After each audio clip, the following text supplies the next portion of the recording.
Assalamualaikum warahmatullahi wabarakatuh. Perkenalkan, saya di sini mau menjelaskan laporan artikel yang saya bikin dengan judul Pendidikan Berkualitas di Era Digital dengan peran e-library dalam mendukung quality education. Saya Vivianti Deyas dengan NIM 24002179 dari Prodi Administrasi Pendidikan Universitas Negeri Padang. Yang pertama yaitu ada latar belakang. Perkembangan teknologi digital membawa perubahan besar dalam dunia pendidikan, terutama dalam menyediakan sumber belajar. E-library muncul sebagai solusi modern yang diberikan akses informasi secara cepat, luas, dan tidak terbatas oleh ruang dan waktu. Di tengah tuntunan SDG 4 tentang pendidikan berkualitas, e-library menjadi salah satu inovasi penting untuk meningkatkan mutu pembelajaran sekaligus pemerataan akses pendidikan. Namun, pemanfaatannya masih terbatas karena tantangan seperti infrastruktur dan literasi digital yang belum merata. Selanjutnya di sini ada permasalahan.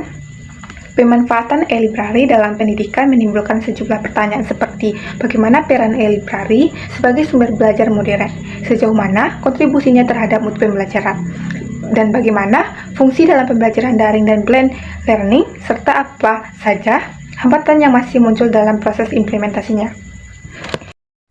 Selanjutnya di sini ada tujuan penulisan. Artikel ini bertujuan menjelaskan dan menganalisis peran strategi e-library dalam mewujudkan pendidikan berkualitas di era digital. Selain itu, tulisan ini menguraikan kontribusi bagi mutu pembelajaran, serta mengidentifikasi tantangan yang perlu diselesaikan untuk mengoptimalkan pemanfaatan e-library dalam sistem pendidikan. Konsep dan karakteristik e-library. E-library merupakan perpustakaan digital yang menyediakan koleksi dalam format elektronik seperti e-book, jurnal ilmiah, dan laporan penelitian. Karakteristik utamanya meliputi kemudahan akses, pencarian cepat, dan koleksi yang lebih mutakhir dibanding perpustakaan konvensional. Dalam konteks pendidikan, e-library menjadi sumber belajar penting karena dapat diakses kapan dan di mana saja. Dan adapun peran e-library sebagai sumber belajar. Sebagai sumber belajar, e-library menyediakan beragam referensi yang sangat membantu peserta didik dalam memperluas wawasannya. Akses digital memungkinkan mahasiswa belajar secara mandiri, melakukan penelusuran informasi lebih cepat, dan menemukan literatur ilmiah yang relevan. Bagi pendidik, e-library mendukung penyusunan materi ajar yang berbasis data aktual dan ilmiah. Kontribusi terhadap mutu pembelajaran. E-library berkontribusi signifikan terhadap mutu pembelajaran karena menyediakan bahan rujukan yang kredibel dan mutakhir. Melalui akses jurnal ilmiah dan hasil penelitian, peserta didik dapat melakukan pembelajaran berbasis riset. Hal ini meningkatkan keterampilan berpikir kritis, literasi informasi, serta kemampuan menganalisis sumber ilmiah. Semua merupakan indikator utama kualitas pendidikan. Mendukung pembelajaran daring dan blended learning. Dalam era digital, pembelajaran tidak lagi terbatas pada tatap muka.